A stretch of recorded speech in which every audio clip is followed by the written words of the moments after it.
बिस्मिल्लाहिर्रहमानिर्रहीम। अस्सलाम वालेकुम नाज़रीन, आप यूट्यूब चैनल देख रहे हैं। मैं इमरान खान हूँ। जितने भी आलमी तज्ज़ियाकार हैं उनका ये कहना है कि ताकत के बलबूते पे आप आबनाए हुर्मुज़ को कभी भी कंट्रोल नहीं कर पाएंगे, क्योंकि ईरान की वहाँ सरहद लगती है साथ, वो पूरे सरहद के साथ साथ है। या तो आप वहाँ पे कब्जा करके एक नया मुल्क बना लें, ये आप कर नहीं सकते। ज़मीन पे आपने अभी तक फौजी उतारे नहीं, आप उतारेंगे तो वहाँ पे लड़ाई हो जाएगी। वो कहते हैं 1 करोड़ से ज़्यादा, ये दावा किया ईरानी सदर ने कि 1 करोड़ 40 लाख के करीब ईरानी हैं जिन्होंने अपने नाम लिखवा दिए हैं जंग लड़ने के लिए, कि वो लड़ना चाहते हैं। अब ऐसी कौम के साथ ज़मीन पे उतर के कौन लड़ेगा? जब सारी कौम ही लड़ना चाहती है तो आप उनके साथ ज़मीन पे उतर के लड़ाई तो नहीं लड़ सकते, या आप वहाँ नया मुल्क तो नहीं बना सकते कब्जा करके। ना वो इसराइल की सरहद के साथ लगता है कि वो लेबनान की तरह बहुत बड़ी एक वो एरिया बना लेता है कि जनाब ये बफर जोन है, इसके बीच में कोई नहीं आएगा, या हम अपने आप को महफूज बना रहे हैं। तो आबनाए हुर्मुज़ को कंट्रोल करना नामुमकिन है। आपको ईरान के साथ बात ही करनी पड़ेगी। क्या दोबारा मुज़ाकरात होंगे? बिल्कुल, मुझे ऐसा लगता है कि दोबारा मुज़ाकरात होंगे। और ये मुझे लगता नहीं है, ये जो कोशिशें हो रही हैं, जो पाकिस्तान भी कर रहा है, तुर्की भी कर रहा है, मिस्र भी कर रहा है, रशिया और चाइना भी कर रहे हैं, और बहुत सारे जो यूरोपीय ममालिक हैं वो भी कोशिश कर रहे हैं कि मुज़ाकरात हो जाएं। अरब ममालिक भी ये चाहते हैं कि मुज़ाकरात हो जाएं। अगर मुज़ाकरात दोबारा हो जाते हैं तो उम्मीद है कि अमेरिका मज़ीद लचक दिखाएगा और ईरान के साथ कोई मामला उनके तय हो जाएंगे। लेकिन देखिए, अमेरिका को चाहिए फेस सेविंग, उसको जीत की सूरत में एक ट्रॉफी चाहिए। वो ट्रॉफी क्या हो सकती है? एक, वो ये चाहते हैं कि आबनाए हुर्मुज़ फौरी तौर पे खुल जाए। अब ईरान की जानिब से एक और खबर भी आती है, उसमें यह दावा किया जाता है कि अमेरिका हिस्सा मांग रहा था कि आबनाए हुर्मुज़ में से जो भी कमाओगे उसमें हमारा हिस्सा हमें दोगे।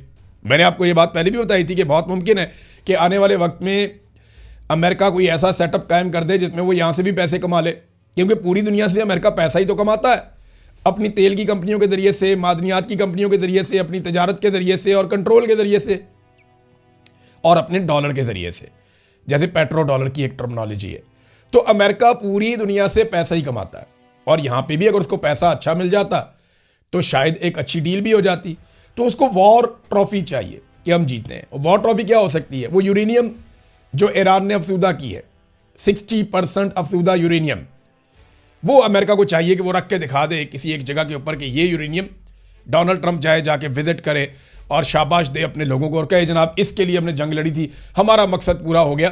तो एंडिंग अच्छी नहीं हो रही, तो अब डोनाल्ड ट्रंप इस जंग को लंबा कर सकता है। वॉल स्ट्रीट जर्नल ने यह दावा किया, द इकोनॉमिस्ट कह रहा है कि Donald Trump full fledged war के अंदर नहीं जाएगा, वो पछता रहा है पहले ही। लेकिन वॉल स्ट्रीट जर्नल ने ये कहा कि डोनाल्ड ट्रंप महदूद पैमाने पे छोटे मोटे मिलिट्री ऑपरेशंस या छोटे मोटे हमले वो ये करता रहेगा और इसको लिंगर ऑन करेगा इस मामले को, जब तक कि उसको दुनिया की सपोर्ट नहीं मिल जाती। तो मेरी नज़र में दोबारा मुज़ाकरात ही होने। आप जितनी मर्जी लड़ाई कर ले, अल्टीमेटली आपको टेबल के ऊपर बैठना पड़ता है, और एंड ऑफ द डे इनको टेबल के ऊपर बैठना पड़ जाएगा। पाकिस्तान की कुछ मजबूरियाँ हैं, कुछ चीज़ें हैं जिनकी वजह से पाकिस्तान अपनी खारजा पॉलिसी को खुल के इंजॉय नहीं कर पा रहा। पाकिस्तान ना चाइना के साथ खुलकर आप मामला कर सकता है, ना अमेरिका के साथ, ना ईरान के साथ, ना सऊदीया के साथ। हाँ, एक मजबूरी है कि अभी यूएई का पैसा पाकिस्तान ने वापस करना है, और उसके लिए ब्लूमबर्ग की रिपोर्ट के मुताबिक पाकिस्तान चीन और सऊदी अरब से कह रहा है कि हमारे कौमी ख़जाने में रखने के लिए कुछ पैसा आप दे दें अमानतन, और वो पैसा उधार होगा, हमारे पास पड़ा रहेगा, उसके ऊपर ये सूद भी अदा कर सकते हैं, तो हम यूएई का पैसा वापस कर दें। अब यूएई को इस महीने पैसे वापस करने पड़ेंगे। उन्होंने कई दहाइयों तक पैसा अपना पाकिस्तान के पास रखा है, उसके ऊपर वो सूद लेते रहे हैं, लेकिन वो पैसा हमें वापस करना पड़ेगा। अब सऊदी अरब और कतर वाला मामला भी आपके सामने है। ये खबर आ चुकी है कि वो हो सकता है कि पाकिस्तान को 5 अरब डॉलर या इसके आसपास की कोई रकम मदद के तौर पे दे दें, जो पाकिस्तान अपने कौमी खजाने में अमानतन रख ले। इसके लिए शहबाज शरीफ अभी मुस्तकबिल करीब में सऊदी अरब का एक विजिट भी करने वाले हैं, और इसी हवाले से गुडविल जेस्चर के तौर पे पाकिस्तान ने सऊदी अरब के अंदर जो है वो अपने एयरफोर्स की तादाद को बढ़ाया, अपने जंगी जहाज़ भेजे, अपनी फ़ौजियों की जो प्रेजेंस है उसको पाकिस्तान ने वहाँ पे बढ़ाया। तो वो सऊदी अरब को यकीन दिला रहे हैं कि हम तो आपके साथ हैं, आपको जो मारेगा हम उसको मारेंगे। और जो बहुत सारे टाउट सहाफ़ी हैं वो लगातार ये स्टेटमेंट दे रहे हैं कि ईरान खैर मना ले, ईरान को पता चल जाए, वो इस किस्म की बातें कर रहे हैं। ईरान का बाज़-औक़ात नाम लेकर, बाज़-औक़ात नाम लिए बगैर वो ईरान के ऊपर तनकीद कर रहे हैं, और इन्होंने पूरी कोशिश की है कि किसी तरह पाकिस्तान तहरीके इंसाफ को उकसाया जाए। यानी पाकिस्तान तहरीके इंसाफ पहले दिन से ये इमरान खान का मौक़िफ़ था, सबसे पहले इमरान खान ने यह सुलह करवाई थी। ये इमरान खान का मौक़िफ़ था कि हर हाल में आप जंग से बचें, बैठ के बातचीत करें, रस्तों को खुला रहने दें और इत्मीनान के साथ, अमन के साथ रहें। यही सारे मुस्लिम ममालिक के मफाद में है। अब जो इमरान खान ने कहा था या जो उसकी पॉलिसी थी, जब उसके ऊपर अमल दरामद हुआ तो सारे के सारे जो हैं वो पाकिस्तान तहरीक-ए-इंसाफ को उकसाने की कोशिश कर रहे थे कि किसी तरह पाकिस्तान तहरीक-ए-इंसाफ को उकसाया जाए, उनसे कोई स्टेटमेंट निकलवाए जाएं और उन स्टेटमेंट्स की बुनियाद के ऊपर पाकिस्तान तहरीक-ए-इंसाफ पर गद्दारियों के फतवे लगा दिए जाएं कि ये मुल्क के दुश्मन है। अंसार अब्बासी साहब जैसे लोगों ने इस पर बड़ी जल्दी पे तेल का काम किया। तहरीक-ए-इंसाफ के लोग एक ही बात पहले दिन से कर रहे हैं, मेरा भी पहले दिन से ये मौक़िफ़ है, हर पाकिस्तानी का ये मौक़िफ़ है कि पाकिस्तान को जंग में उतरने की बजाय अमन के लिए किरदार अदा करना चाहिए। लेकिन टाउट्स ने पूरी कोशिश की कि पाकिस्तानियों को किसी तरह भी उकसाया जाए और कोई ऐसा माहौल बनाया जाए कि पाकिस्तान तहरीक-ए-इंसाफ या इमरान खान साहब को मज़ीद कुचलने का एक जवाज़ घड़ दिया जाए।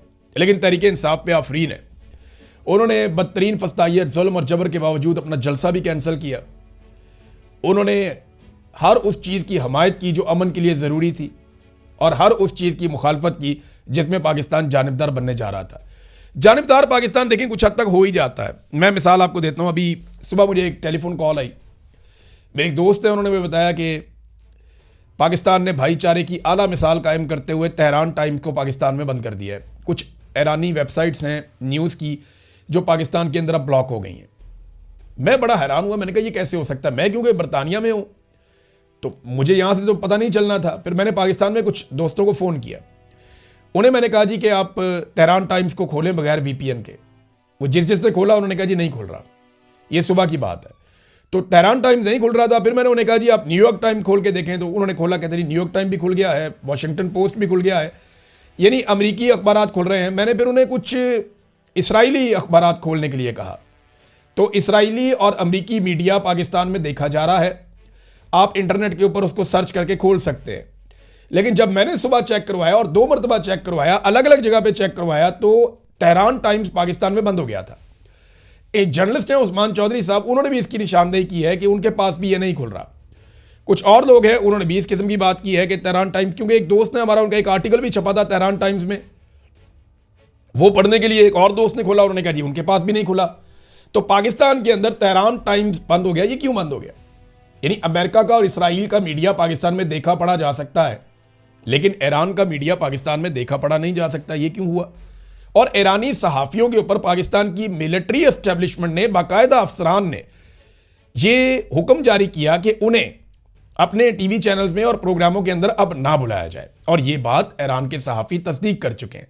जब मैंने ये खबर दी तो इन्होंने बहुत छलांगे मारी, लेकिन बाद में इसकी तस्दीक भी आ गई।